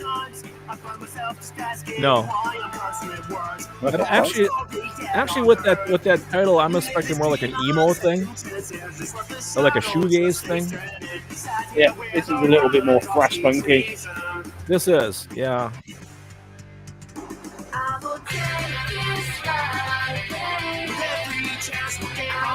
Nice bit of flash beat pop punk for you. Yep.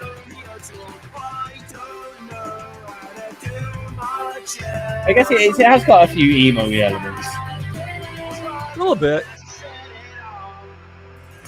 The kind of octave chords.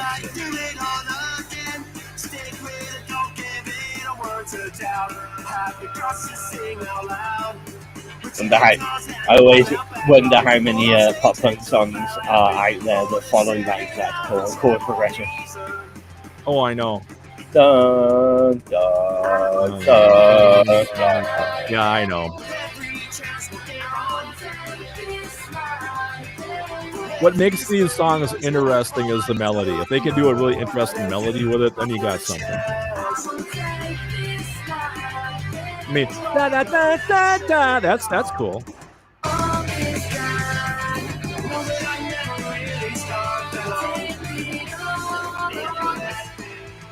Yeah, that's that call and response thing. That's cool.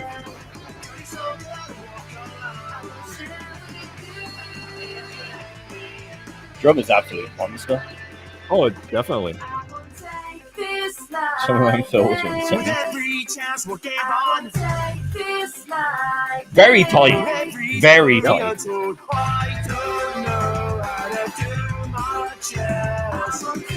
Oh, do you hear that phase on the? Was it on the drums there?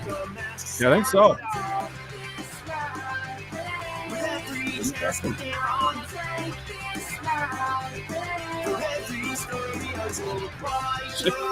Some of these fills are ridiculous. They're a little bit over the top in places, but I like it. Yeah. Same.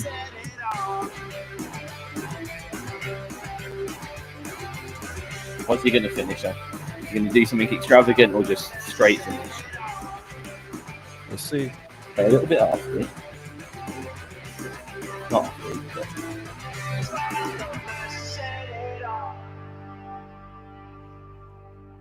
Oh, I was expecting kind of a yeah, I was too. With those kind of fills. So they were some excessive fills.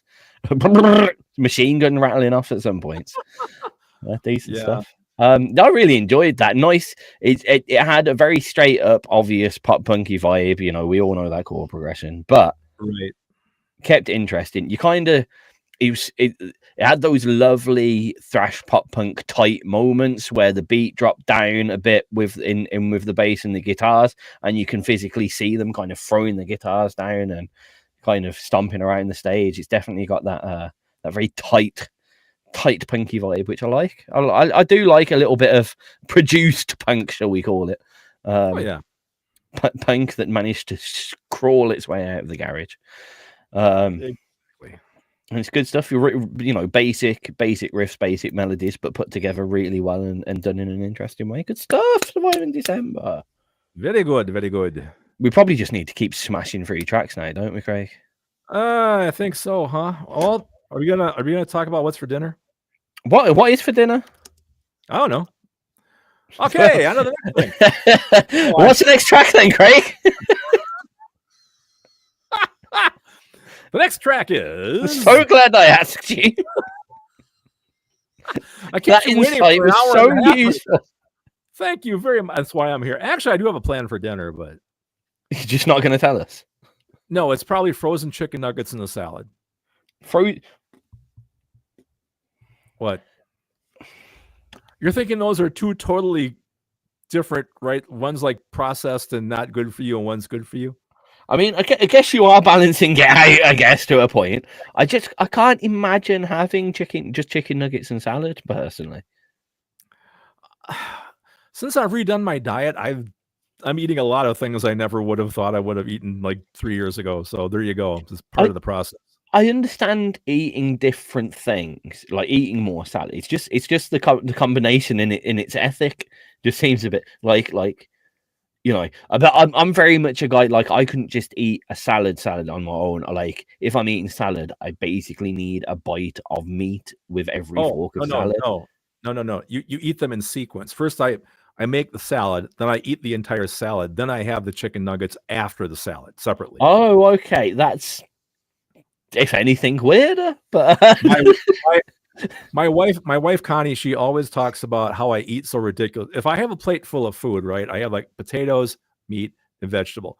It needs to go in a sequence. Vegetables first, then the potatoes, then the meat for last. You don't mix anything together. It's all in a row. See, I'm sure we've had this conversation before, but I'm sure we have, sir. My parents gave me a horrible mix in life because my dad is Mr. Mix Everything with everything. He's the kind of guy that will put the remainder of a curry on a sandwich for his breakfast, and cold as well. Nice. Whereas my mom is the kind of person that exactly like you eats all the veg and like not like all one type of veg and then all another type, like is fully sectionals. So I've got kind of both of this. So I don't eat so much, like my mom is very much veg, potato, carb in that order. I eat what I like least on the plate first. so I can get that taste out of the way, if you know what I mean. Yeah, I get that. Because I don't like healthy food. Like I eat healthy food because I have to eat the healthy food. I know it's good for me. So like if I went to a restaurant and I had steak and chips, I would still have the peas on the plate. I don't like peas, so I smother all the peas in mustard, and then I will eat all the peas in one go, and then I can get onto the rest of my food. Okay. But also in the same breath, I'm a dipper. I'm a big fan of sauces, because sauce can make one meal 10 meals. Yeah. You know what I mean? If you have, you could either have a bowl of chips, boring, or you can have like loaded chips. Okay, you've got a bit of stuff. Or you can have loaded meat chips and garlic mayo and barbecue sauce and loaded chips. And you know, you've got a vast variety of flavors. And I get really bored with stuff. This is one of the problems with me making a packed lunch for myself for work, because I'll make a fantastic packed lunch, and then it will get to the time that I want to eat, and that's not what I want. I want something else. Yeah, I get that. But that so because of that and my dad, I do like mix. So I will section off the shit that I don't really want to eat. But like say on a full English breakfast, right? So which is usually sausage, bacon, eggs, toast, hash browns, beans, and I like all of this. But the beans are kind of boring. I'll do the beans and toast, get that out of the way. Then I'll probably do the hash browns and mop up the rest of the beans.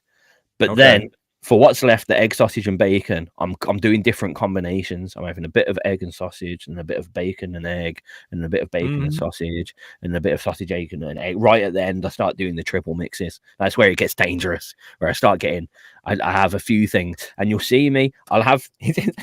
Oh, fuck! I've only just realised how weird this is. Actually, when I'm getting down to the last thing, like I will have it lined up on my plate. So like there'll be 3 pieces of sausages.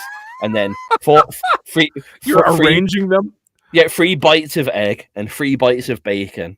And like when it gets down to the last bits of the food, I'm arranging it so I've like, okay, so I've got 8 bites of bacon left, but 4 bites of sausage and 4 bites of egg.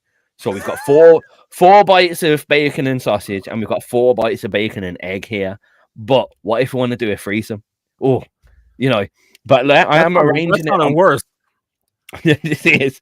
I literally I'd arrange it on my plate, thinking like how I'm gonna have my flavors next. It is a bit. Now I'm thinking about it, quite odd. And if you ever see me with a full roast dinner, I had one the other day. It was like a 3-meat roast. So I had gammon, beef, turkey, parsnips, roast potatoes, mashed potatoes, Yorkshire pudding, parsnips, broccoli, peas, cabbage, pink cabbage. I think that was it. But like you should have seen the arrangements that I was doing. Like I'm the kid that empties all the sweets out and then organizes them. But I do that with my plate of food as well. So like if I get a bag of Haribo, I'll get, because I like, weirdly, the best thing that I like in Haribo is the green bears, because they taste like apples, and I like them. I get that. So I get all the, not such a big fan of the yellow and green rings. No, not so bothered about those. Lemon, they're lemon and lime, not apple. And I think that's why it annoys me, because I see green and I think, oh, apple. It's not fucking apple, it's fucking lime, you sneaky. So I arrange it all out. And then, usually you get all the hearts, and then you have to take a picture of the hearts to send to your girlfriend. Obviously, anyone that's in a relationship that eats Haribo and doesn't do that is a horrible, horrible bastard, in my personal opinion. If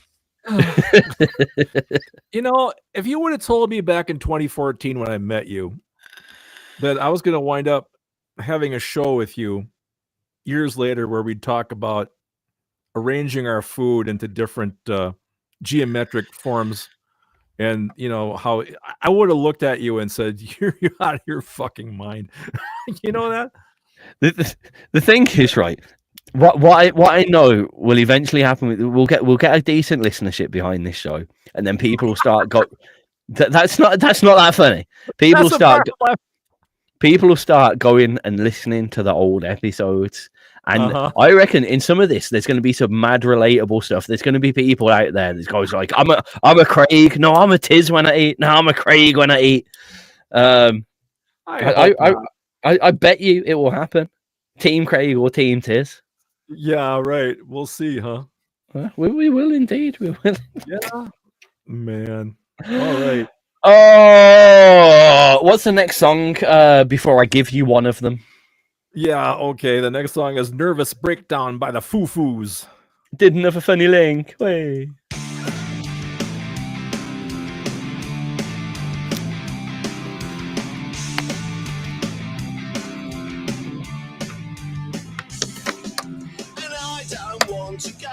All this talk about food is making me very hungry. This is the other side of punk. Yep. And this is more the real thing. That's the juxtapose of punk. Yeah. Not the juxtapose. The two sides. I didn't plan it that way, but I mean the obvious Brit vocal. And I don't want to talk to you, and I don't want to make a fuss. I tell the voices in my head, today I'll just stay home in bed. And have a nervous breakdown. There's a lot of stuff with this kind of attitude that I've noticed being about because of freaking Oasis starting doing gigs again. Oh, to me, when I hear this kind of stuff, I'm going Sex Pistols or Buzzcocks. Oh yeah, definitely got that more of that vibe, but yeah, it's this kind of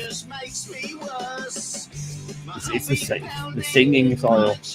My problem is with Oasis, all I know is the singles. Oh like yeah.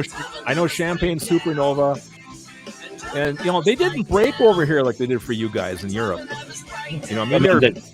They're okay, but not huge. I mean, they're a Britpop band, so they went big in the Britpop scene. Right, yeah. It's just so happened to be in by time. I mean, there are bands like that I should be more into, like Muse. I hardly have ever heard anything from Muse. I know they're huge, but I got nothing with them. They are extremely good for a free beats. Yeah. They make a whole racket.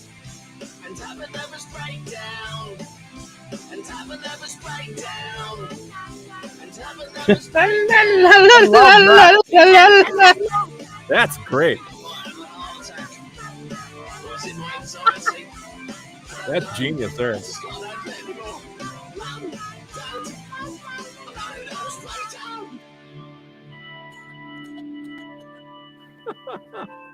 That was wonderful. Oh dear, wonderful. The Foo-Foos with Nervous Breakdown here. Yep. I reckon if you listen to just that last bit on repeat for a day, you probably would have a nervous breakdown. I'm just surprised imagine in just sitting, rocking in the corner.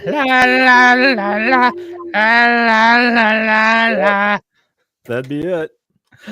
Oh, we've only got 10 minutes left. We've got 2 tracks to do. We should smash them in. Well, we'll play the first one, and then we'll say goodbye to everyone, and then we'll play the second one. That sounds wonderful. I really hope you introduce this band in the voice that I expect you to introduce this band. I have absolutely zero idea what you're expecting. Oh, come on. Really? What, is it Really? that obvious? Yeah, I thought it'd be super. Just I want to see how you introduce it, and then I'm going to introduce it in the way that I'd expect you to introduce it.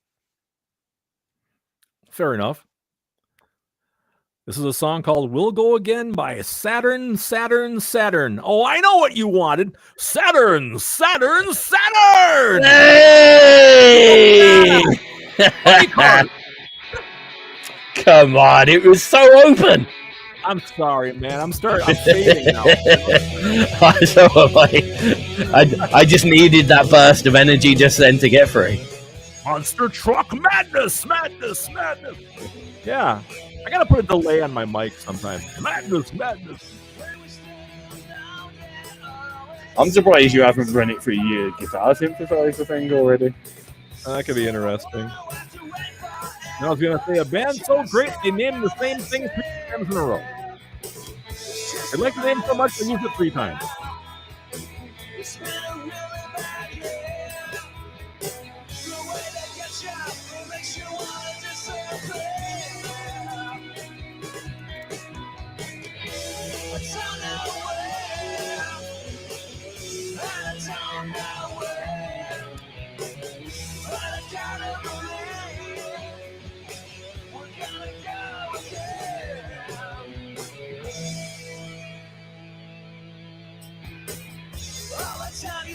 This weirdly reminds me of a holiday tape cassette that we listened to probably for 6 or 7 years on a row when we went on a family 2-week camping holiday in summer.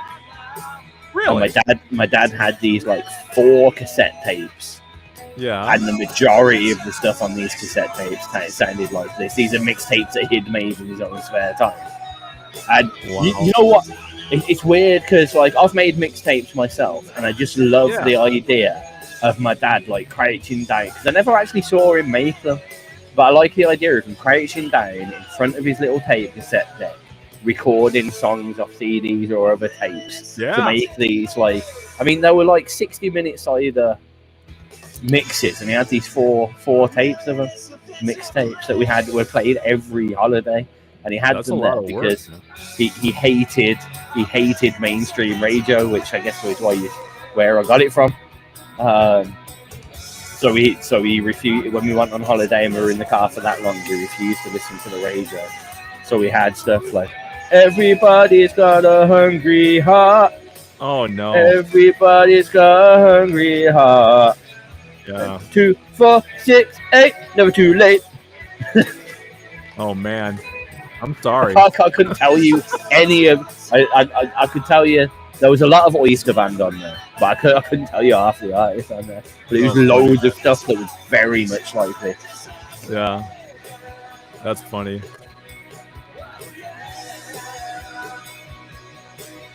Oh yeah, as much as my dad has got some great musical taste and a good ear for music, some of the shit that he made us listen to.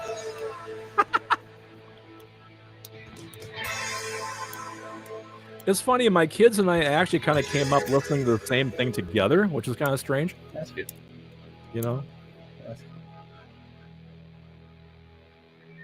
We'll go again. Saturn. It doesn't sound as good coming out of an English mouth, that doesn't, to be honest. Yeah. Saturn. I just sound like history. It's not a history.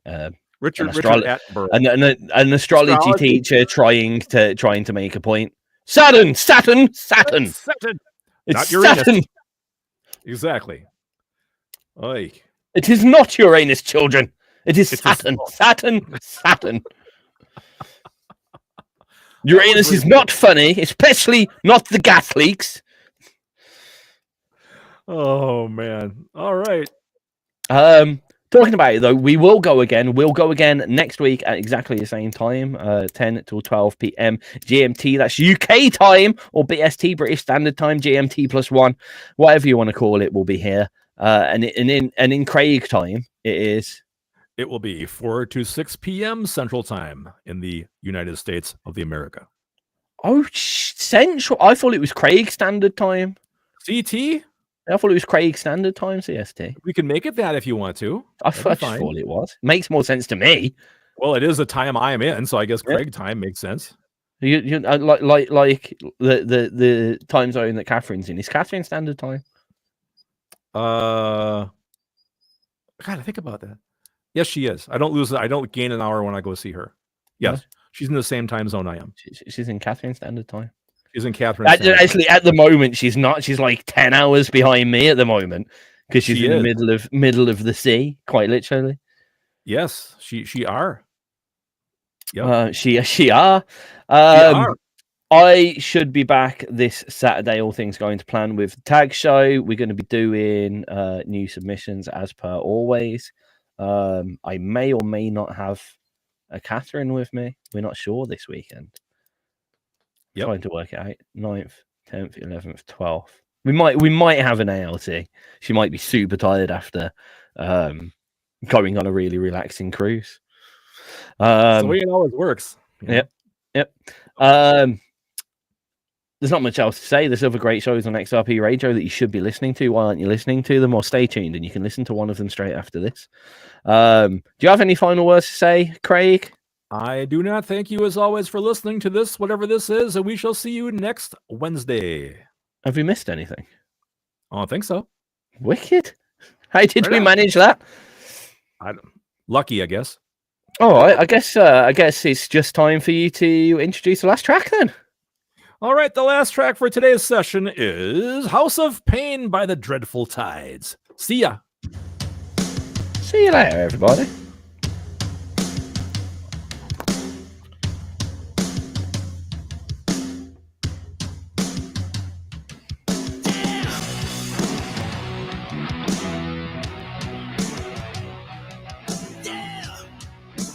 Yeah. I wonder if I could make it alive. So many ways I could end my life. My heart is full of remorse and regret. Welcome to the House of Pain. Yeah. Nails in the floor, death on the ground, bullets in the wall, blood to be found.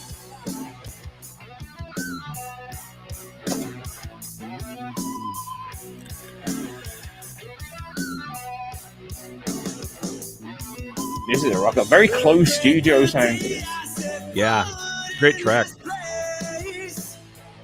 Definitely feels like all the sounds, all the instruments are very here. Yep.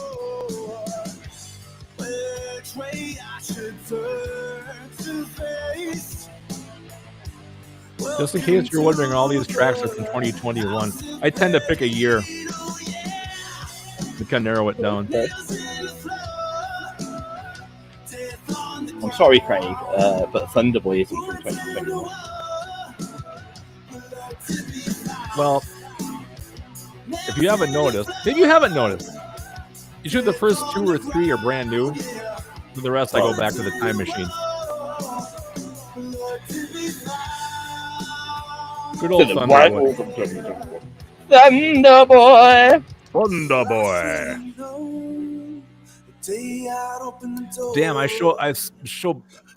can't think right. I so should have changed the name to that. Lightning Kid and Thunderboy. Man, that's great. It's just a sequel for you if you ever want one. Yeah. You can do the whole thing. Fucking, he picks up a protege. you used to do it exactly like Batman, you know. Batman and Robin. Batman Returns. Thunderboy Returns. Fair enough. You've got a whole superhero comic book script and music there. I'm kind of turning into that.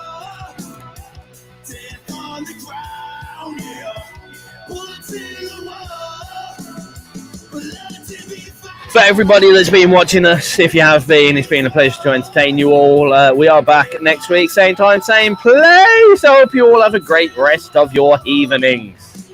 Yep. Bye.